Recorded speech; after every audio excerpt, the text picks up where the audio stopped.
আপনাদের সবাইকে স্বাগত জানাই। আমি আমার আলোচনা শুনবার জন্য। জাস্টিস নিয়ে আমরা প্রচুর কথাবার্তা বলি, কিন্তু মব জাস্টিস সেটা সাম্প্রতিক সময় গত কয়েক মাসের সবচেয়ে আলোচিত বিষয় এবং আতঙ্কের বিষয়। প্রধান উপদেষ্টা প্রফেসর মোহাম্মদ ইউনূস আইনের শাসনের কথা বলেছেন। আইনের শাসন তো নেই, বরং সেটা এখন যত্রতত্র যার তার হাতে। আইন শৃঙ্খলা পরিস্থিতির চরম অবনতি, গণপিটুনি এবং মাঠ প্রশাসনের চ্যালেঞ্জ। হ্যাঁ, প্রশাসনের অনেক সমস্যা আছে, তাদের নিয়ে আমাদের অনেক অভিযোগ আছে। বিগত সরকার আমলে তারা দোষক হিসেবে কাজ করেছে, সবটাই সত্যি। কিন্তু প্রশাসন ছাড়া তো একটা রাষ্ট্র সরকার চলে না, সেটা আমাদের মাথায় রাখতে হবে।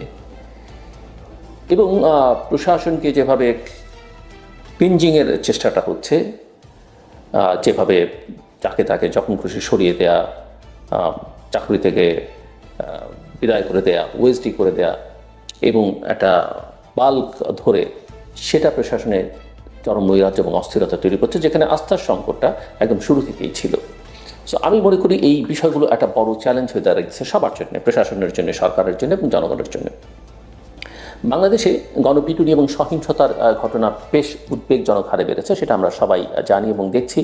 বিশেষত অন্তর্বর্তী সরকারের 7 মাসে 114টি ঘটনায় 119 জন নিহত এবং 74 জন আহত হয়েছেন। বিভিন্ন সংবাদ মাধ্যম সূত্রে সেটা আমরা জেনেছি। মানবাধিকার সংস্থা human rights support society HRSS এর তথ্য অনুযায়ী গত 10 বছরের গণপিটুনির কারণে 792 জনের মৃত্যু হয়েছে এবং 765 জন আহত হয়েছেন। গণপিটুনি মূলত ডাকাতি, ছিনতাই বা চুরির অভিযোগে ঘটে থাকলেও সাম্প্রতিক সময়ে, অর্থাৎ বিশেষ করে 5ই আগস্টের পরে, রাজনৈতিক উত্তেজনা, ধর্মীয় অবমাননা এবং ছেলেধরা সন্দেহের মতো বিষয়েও একই ধরনের সহিংসতার ঘটনা ঘটেছে। 2015 এবং 2016 সালে গণপিটুনিতে সবচেয়ে বেশি মৃত্যুর ঘটনা ঘটলেও গত বছর এ ধরনের ঘটনার সংখ্যা উল্লেখযোগ্যভাবে বেড়ে যায়। শুধু জানুয়ারি এবং ফেব্রুয়ারি মাসেই দেশে 30টি গণপিটুনির ঘটনায় 19 জন নিহত হন। সংখ্যাটা নিঃসন্দেহে উদ্বেগের এবং তাৎপর্যপূর্ণ। এখন প্রশ্ন হচ্ছে যে গণপিটুনির কারণ কি এবং আইনের কি দুর্বলতা এখানে লক্ষ্য করা যায়। কোনো বিশ্লেষক মনে করেন যে গণপিটুনির পেছনে কয়েকটি মূল কারণ রয়েছে। একটি হচ্ছে আইন শৃঙ্খলা পরিস্থিতির অবনতি, বিশেষত অন্তর্বর্তী সরকার অর্থাৎ প্রফেসর মোহাম্মদ ইউনূসের নেতৃত্বাধীন সরকার দায়িত্ব নেওয়ার পর দলবদ্ধভাবে হামলার ঘটনা বেড়েছে, যা মব নামে পরিচিত। জনগণের হতাশা এবং প্রতিশোধ প্রবণতা, অপরাধীদের শাস্তি না হওয়ায় মানুষ নিজেরাই বিচার করবার চেষ্টা করছে। অবস্থা যেখানে বদল হওয়ার কথা ছিল সেটা না হয়ে বরং অনেক ক্ষেত্রে উল্টো হচ্ছে। আইন শৃঙ্খলা বাহিনীর অকার্যকারিতা, পুলিশ এবং অন্যান্য বাহিনীর পুরোপুরি কার্যকর ভূমিকা রাখতে পারছে না, ফলে অপরাধীদের ধরে জনগণের হাতে তুলে দেওয়া হচ্ছে। এবং অনেক সময় আমরা লক্ষ্য করেছি যে পুলিশ সেগুলো চেয়ে চেয়ে দেখে। অপরাধ প্রবণতা বৃদ্ধি, অর্থাৎ চুরি, ডাকাতি, ছিনতাই বেড়ে যাওয়ায় সাধারণ মানুষ সন্দেহভাজনদের ধরে গণপিটুনি দিচ্ছে। জনসচেতনতার একটা বড় অভাব লক্ষণীয়। অনেক ক্ষেত্রে উদ্দেশ্যমূলকভাবে গুজব ছড়িয়ে নিরীহ মানুষকেও গণপিটুনি শিকার করা হচ্ছে এবং এটা করা হচ্ছে যে যার স্বার্থে করছেন। আইনগত ব্যবস্থা নিতে আমরা দেখছি না। গণপিটুনিতে জড়িতদের বিরুদ্ধে যেমন কোনো ব্যক্তির শাস্তির ব্যবস্থা হয়নি, ফলে এই সহিংসতাটা অব্যাহত রয়েছে। HRSS মনে করে যে এটি একটি গুরুতর মানবাধিকার লঙ্ঘন এবং অপরাধীদের বিরুদ্ধে যথাযথ ব্যবস্থা নেওয়া না হলে ভবিষ্যতে পরিস্থিতি আরও খারাপ হতে পারে। ওই মানবাধিকার সংস্থাটি বলছে যে আইন শৃঙ্খলা বাহিনীকে কার্যকর ভূমিকা রাখতে হবে যাতে জনগণ আইন নিজের হাতে তুলে না নেয়। কিন্তু অনেক সময় লক্ষ্য করি যে এই বিষয়ে সরকারের দায়িত্বে থাকা কারো উৎসাহব্যঞ্জক কথাবার্তা আমরা তাদের কাছ থেকে শুনি বা এটাকে নিবৃত্ত করবার প্রয়াসটা তাদের মধ্যে আমরা দেখি না। আমি যেটা শুরুতে বলছিলাম যে মাঠ প্রশাসনে এক ধরনের অস্থিরতা এবং আমরা লক্ষ্য করছি। শুধু অস্থিরতার কথাই বলছি কেন, মাঠ প্রশাসনে আমরা একটা রাজনৈতিক চাপও লক্ষ্য করছি। প্রশাসনের শীর্ষ পর্যায়ে রদবদল এবং ওএসডি অর্থাৎ বিশেষ ভারপ্রাপ্ত কর্মকর্তা, যাকে আমরা ইংরেজিতে সংক্ষেপে ওএসডি বলি, নীতির কারণে বাংলাদেশ সচিবালয় এবং মাঠ প্রশাসনে ব্যাপক অস্থিরতা বিরাজ হচ্ছে। এমনকি পুলিশ প্রশাসনেও সেটা আমরা লক্ষ্য করছি। মাঠ পর্যায়ের কর্মচারীরা নানা রকম রাজনৈতিক এবং প্রশাসনিক চাপে রয়েছেন।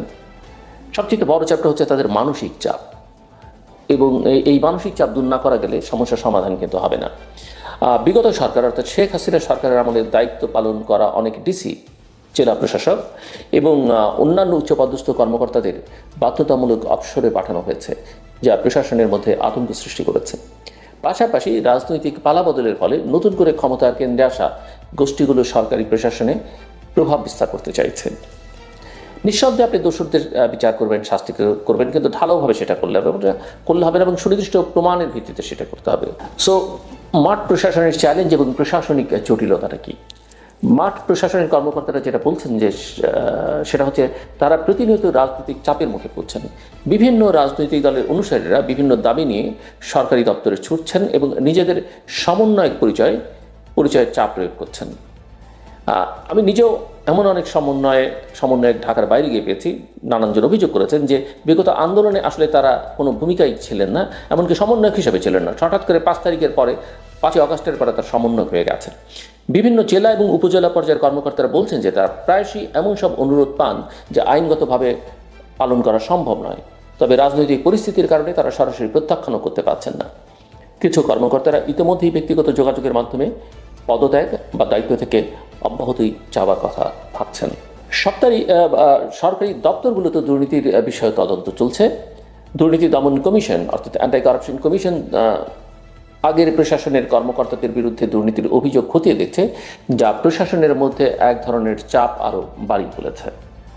ফলে অনেক ওএসডি কর্মকর্তা এবং বর্তমান দায়িত্বপ্রাপ্ত কর্মকর্তারা চুপচাপ থাকছেন এবং প্রশাসনিক কাজে মনোযোগ দিতে পারছেন না।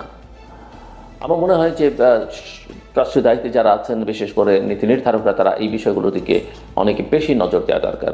সংশ্লিষ্ট দপ্তরগুলোর অবস্থান জনপ্রশাসন মন্ত্রণালয় জানিয়েছে, প্রশাসনের যে কর্মকর্তা ভোটের অনিয়ম বা দুর্নীতির সঙ্গে যুক্ত ছিলেন তাদের বিরুদ্ধে ব্যবস্থা নেওয়া হচ্ছে। তবে যারা কোনো অনিয়মে জড়িত নন তাদের ভয় পাবার কিছু নেই।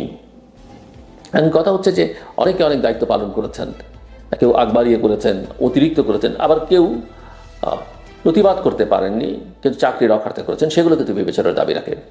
তবে বাস্তবে মাঠ প্রশাসনের কর্মকর্তারা বলছেন যে প্রশাসনিক কার্যক্রম স্বাভাবিক থাকলেও রাজনৈতিক চাপ এবং দপ্তরগুলোর মধ্যে সমন্বয়ের অভাবে প্রশাসনের কর্ম ব্যাহত হচ্ছে। বিশেষত সরকারি সম্পত্তি, ভূমি বিতরণ এবং বিভিন্ন উন্নয়ন প্রকল্প নিয়ে স্থানীয় পর্যায়ে চরম অসন্তোষ তৈরি হয়েছে। সো সব মিলিয়ে যেটা দাঁড়াচ্ছে সেটা হচ্ছে যে বাংলাদেশে, মানে আমি আজকে যেটা বলতে চাইছিলাম বা বলতে চাইছি, বাংলাদেশে বর্তমানে গণপিটুনি এবং আইনশৃঙ্খলা অবনতি যেমন একটা বড় চ্যালেঞ্জ, তেমনি প্রশাসনিক স্থিতিশীলতাও প্রশ্নবিদ্ধ।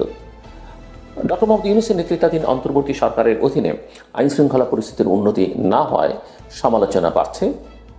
বিশেষত অপরাধীদের শাস্তি নিশ্চিত না করা এবং রাজনৈতিকভাবে নিরপেক্ষ প্রশাসন পরিচালনার ক্ষেত্রে সরকার যথেষ্ট কার্যকর ভূমিকা রাখতে পারছে না বলে অভিযোগ উঠেছে।